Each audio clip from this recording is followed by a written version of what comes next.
Bismillahirrahmanirrahim. Practice now 2. Find the compound interest on $3,000 for 4 years at 5% per annum compounded annually.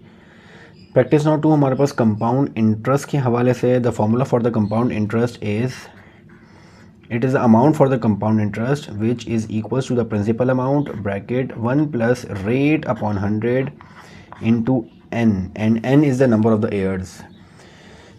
The amount, हम simple interest जब निकालते थे तो वहाँ पे हम जो टोटल अमाउंट निकालते थे वो बाद में इंटरेस्ट निकालने के बाद हम प्रिंसिपल अमाउंट और इंटरेस्ट अमाउंट को ऐड कर देते थे। यहाँ पे हमारे पास कंपाउंड इंटरेस्ट एक साथ निकलता है। कंपाउंड इंटरेस्ट टोटल अमाउंट एक साथ निकलेगी जिसमें प्रिंसिपल अमाउंट और इंटरेस्ट अमाउंट दोनों शामिल होती हैं एक साथ।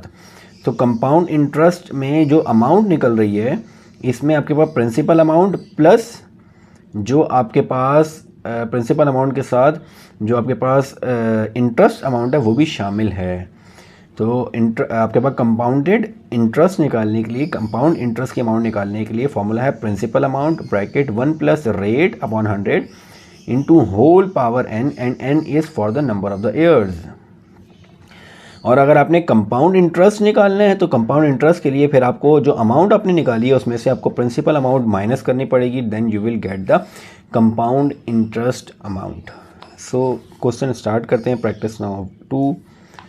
Find the compound interest on $3,000, the principal amount is $3,000 for 4 years at 5% per annum compounded annually. तो यहाँ पे मैं स्टार्ट करता हूँ। The principal amount is $3,000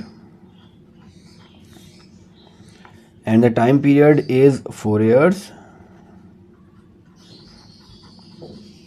and the rate is 5% per annum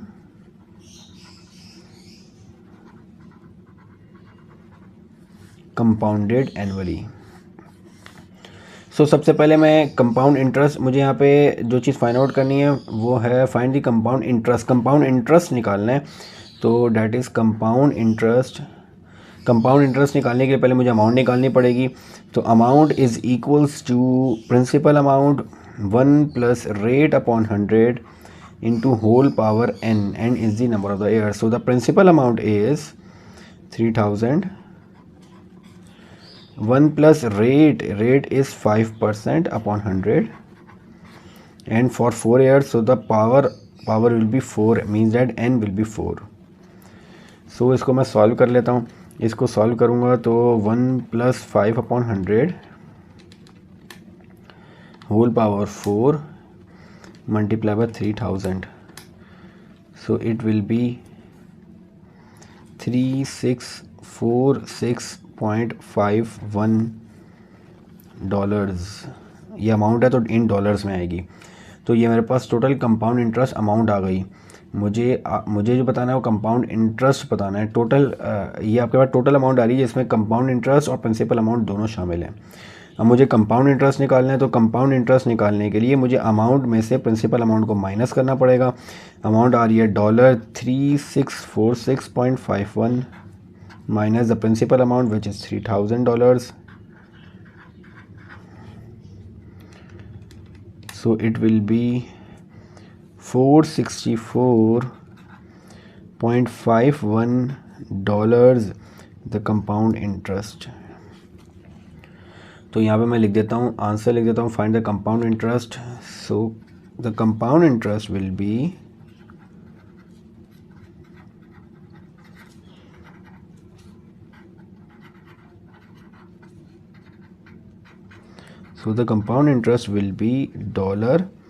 $646.51. So this is the question number 1 of practice now 2. Moving to the question number 2. Find the compound interest on $1,500 for 2 years at 2% per annum compounded annually and monthly। अब इसके दो parts हैं हमारे पास। एक है हमारे पास annually, मैं इस साइड पे एनुअली सॉल्व करता हूँ और यहाँ पे मंथली को सॉल्व कर लेता हूँ। अब सबसे पहले मैं टोटल अमाउंट निकाल लेता हूँ for the part A which is annually.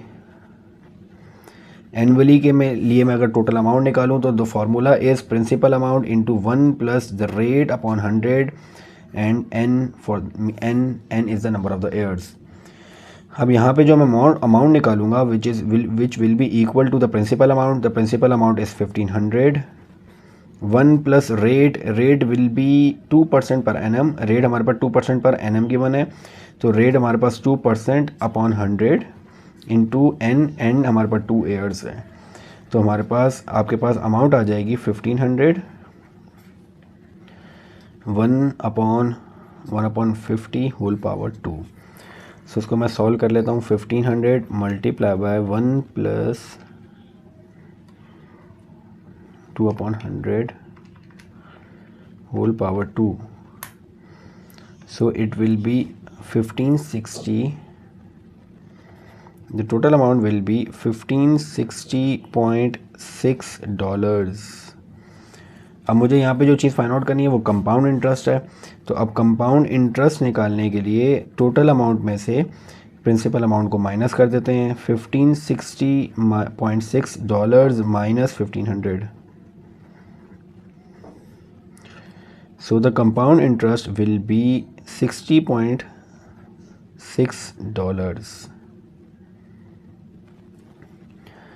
तो ये मेरे पास आ गया। Compound interest annually will be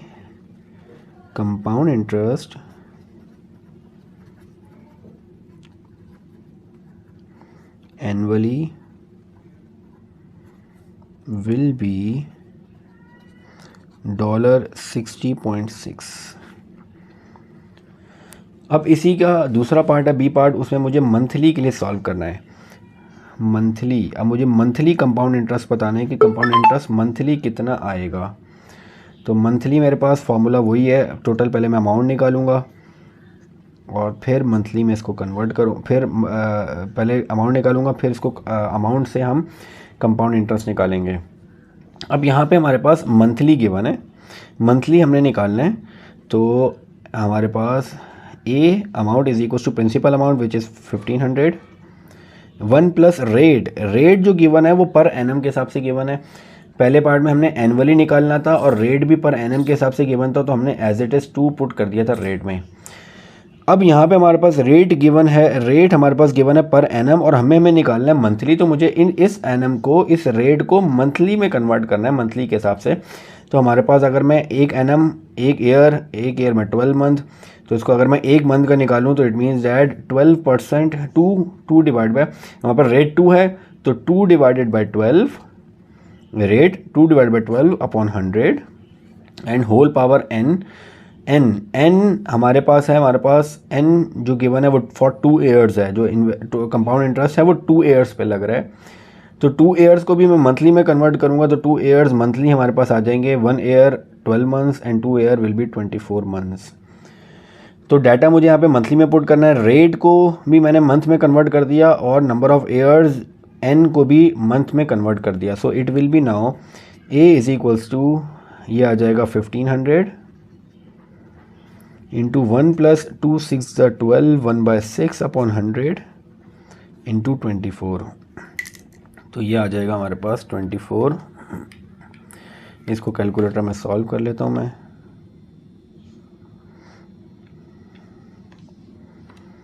That is 2/12 and बाकी वही है हमारे पास। तो ये आ जाएगा 1561 पॉइंट, अमाउंट आ जाएगी हमारे पास $1561.16। अब इस अमाउंट में से मैं कंपाउंड इंटरेस्ट निकाल लेता हूँ। तो कंपाउंड इंटरेस्ट आ जाएगा अमाउंट माइनस प्रिंसिपल अमाउंट। तो अमाउंट है हमारे पास 1561.16 माइनस 1500। सो कंपाउंड इंटरेस्ट आ जाएगा मेरे पास $61.16। तो यहाँ पे मैं वर्डिंग में लिख देता हूँ, कंपाउंड इंटरेस्ट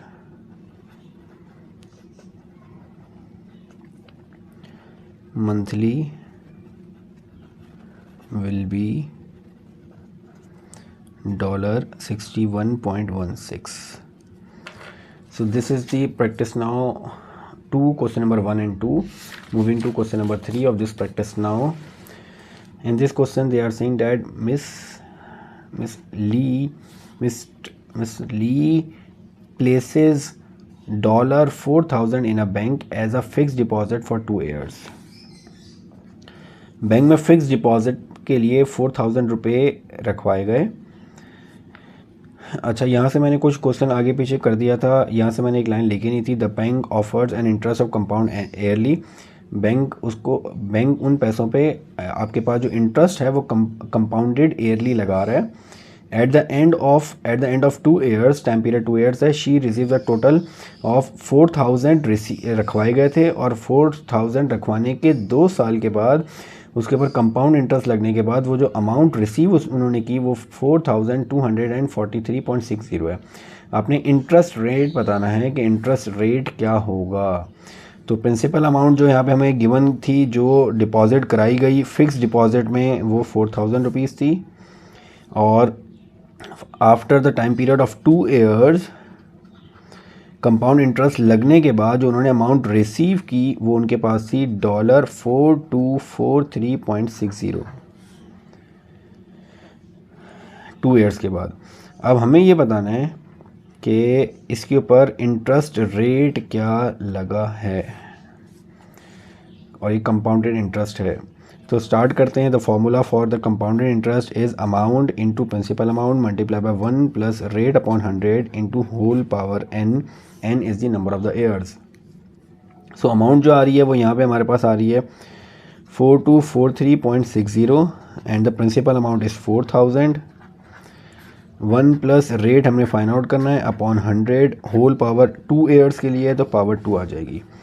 ये यहाँ मल्टीप्लाई हो रहा है, इसको मैं यहाँ लाके डिवाइड कर देता हूँ। तो 4243.60 divided by 4,000 into 1 plus r upon 100 whole power 2। तो ये 4243.60 divided by 4,000, it will be 1.0609 is equals to 1 plus r upon 100 whole power 2।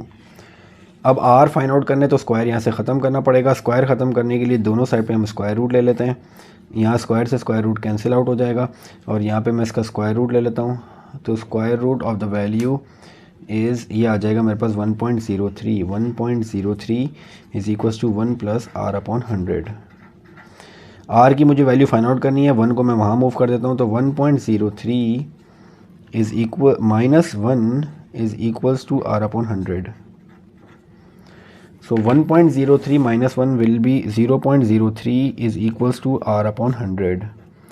So अगर मैं रेट निकाल लूँ इंटरेस्ट रेट तो 0.03 मल्टीप्लाई बाय 100 और इसको 100 से मल्टीप्लाई करेंगे तो 1 2 तो रेट आ जाएगा 3%।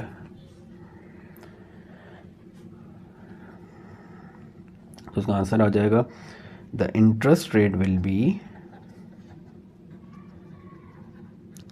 3%.